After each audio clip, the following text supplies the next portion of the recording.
December 6th, 1990, Edward Scissorhands was released in theaters 30 years ago. Good, isn't it? The story of a man-made man, just a little incomplete with scissors for hands.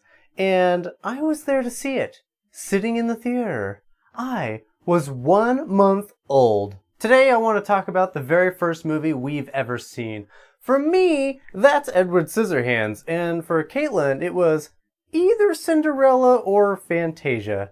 You know, the one with Mickey Mouse as a sorcerer. Her parents don't remember which movie they played for her first, so... But for me, I was a newborn baby, and my mom had been dying to see this movie all through her pregnancy. And the very first moment she thought I was able to sit through and watch this movie, we went and saw it. Who thinks a 1-month-old is gonna sit through a whole movie? My mom, that's who. And dang it, she was right. According to my mom, from the moment the music began to swell, the lights began to dim, I was hooked. I was apparently awake the entire time and never took my eyes off the screen. I wonder if watching that movie so early on in my life explains anything about the things I love today. Here at Life Under Review, I felt it was important to establish something early on in the lifetime of our channel, and that's that we won't be bothered by the age of the content we review here. Sure, lots of channels get a grab bag of views and subscriptions for being the first ones to review stuff, but you know what? Actually, we might do that here too because I love new movies when they come out. But don't you think for a moment that we won't talk about the older things that we still love. So yes, today is about Edward Scissorhands. Does it still hold up? Should you still watch it if you've never seen it before? Yes. The answer to that question is yes. Our story really begins the moment our favorite Avon lady makes the questionable decision to visit the mansion up on the hill. Not sure why she thinks the old inventor on the hill needs this season's softer colors of shadows, blushes, and lipsticks. You know, everything you need to accent and highlight your changing look. My changing look, that's good. But regardless, she forces her way in, uninvited, into the creepy old mansion. Hello? And there, she makes a startling discovery. A man with scissors for hands. I mean, duh, right? Though, I can't help but wonder what happened to the body of the inventor. You see, Edward was made by this inventor, and the reason why he has scissors for hands is because the inventor unfortunately passed away before he could finish his creation. And then we meet Winona Ryder's character, Kim. Well, we get a quick info dump from her mom while creepily looking at her photos in the family living room. She'll obviously be a lead lady in a little while, but first we have to watch Scissorhands try to dress himself. Can you imagine trying to put clothes on without fingers and instead scissor blades? Yes, it is that funny. And did I mention the hens roosting outside of their house? All of the other housewives have, of course, already heard about Edward and are gathering around, enthralled, just itching to see Edward.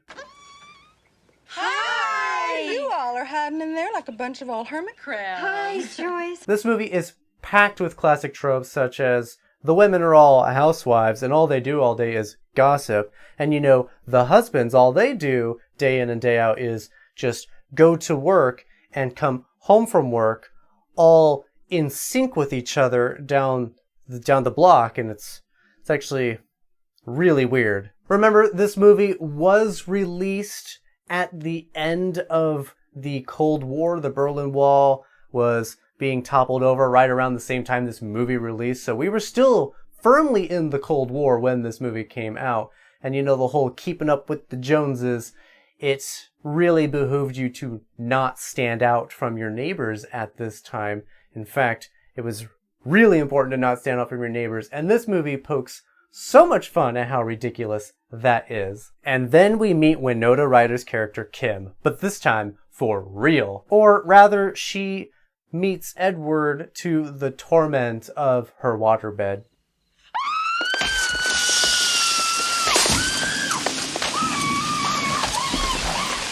But like any classic movie, their friendship starts off a little rough. You see, he's weird and she's popular, and you know,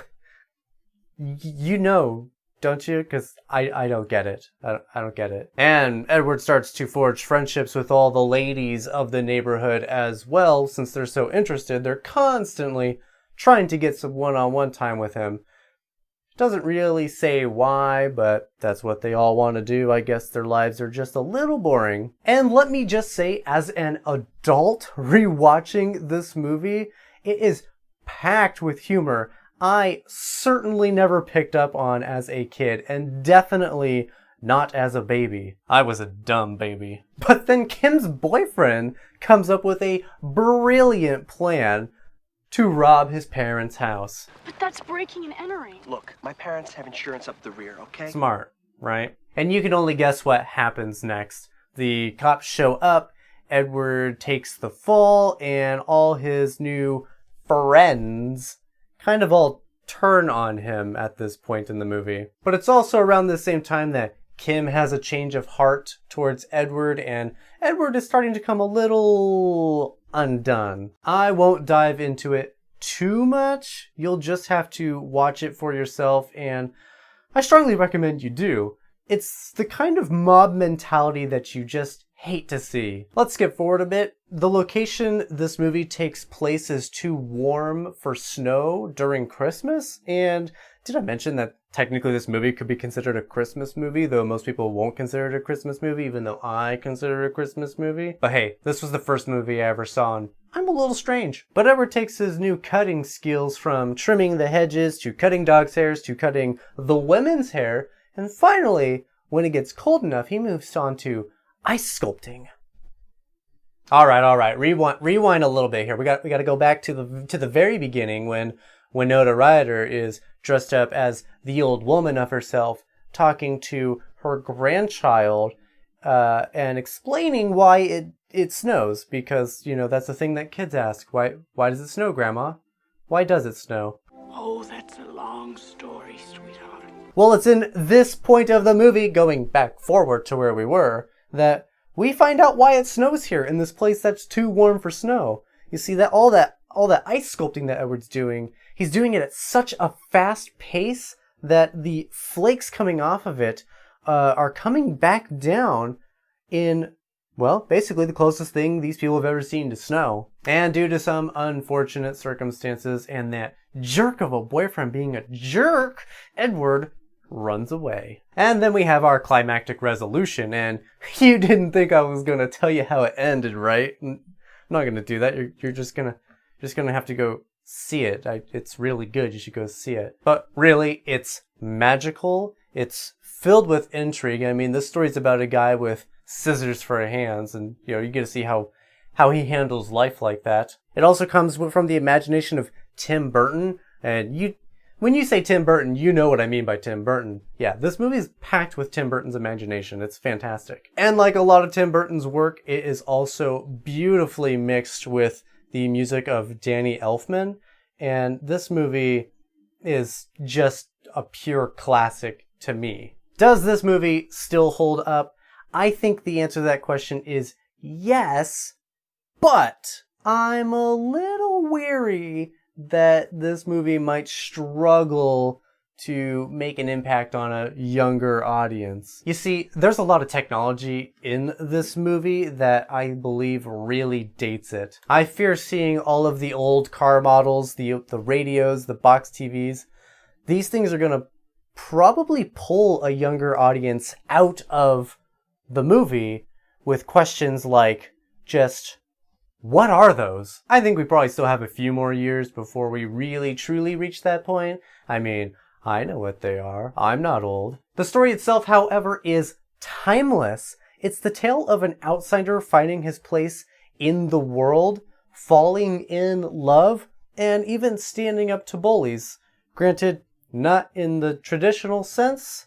I mean, Edward has scissors for hands after all. If you don't believe me, then just believe me when I was a baby, because I loved it. And you can trust a baby. Side note, if you don't trust babies, who didn't love you as a child? And can I just say, seeing Winona Ryder while she was still a teenager, but dressed up as an old woman, with her same voice just kind of making it sound old, was super, super creepy. I mean, as a kid, I didn't realize the connection. I thought it was an older woman cast to play the grandma, but no, it's her, and it's creepy as an adult watching it back. And I would be remiss to, of course, not mention the lead role, Edward Scissorhands, played by Johnny Depp. That's right, it's played by Johnny Depp, and he is just as fantastic in this movie as he is in basically every other movie I've seen him in. He's just a fantastic actor. Can you believe that Johnny Depp wasn't the first choice? He was like the fourth choice after Tom Cruise, Tom Hanks, Gary Oldman.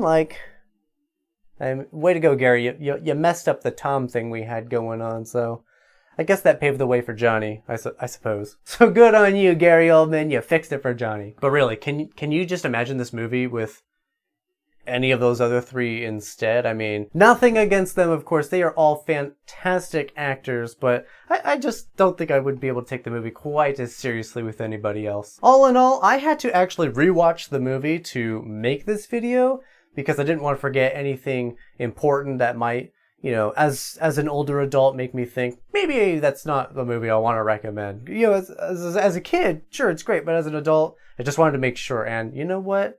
It gets 2 big thumbs up from this guy because it's still fantastic. I laughed in so many places that I was not expecting to be hilarious, and they just were. It actually gets better as you get older. And hey, if you don't believe me, go watch it for yourself. Justify watching it for yourself by telling yourself, hey, it's the 30th anniversary. I should, watch it for that reason. But that is going to be it for today's video, guys. Thank you so much for watching. Be sure to let us know in the comments down below what the first movie you ever saw was. And don't forget to leave a like and subscribe and hit the notification bell. That one's really important. This is either the second video going up or like the 10th. We have a bunch of videos already made. They just have to be finished editing, and then they'll be uploaded. So I don't know when in this order it's going to come up, but maybe it's the second one. Maybe. We'll see. But you're going to want to hit that bell so you get notified when you're also subscribed. So do those things. That's going to be it. Thank you guys so much for watching. Again, bye!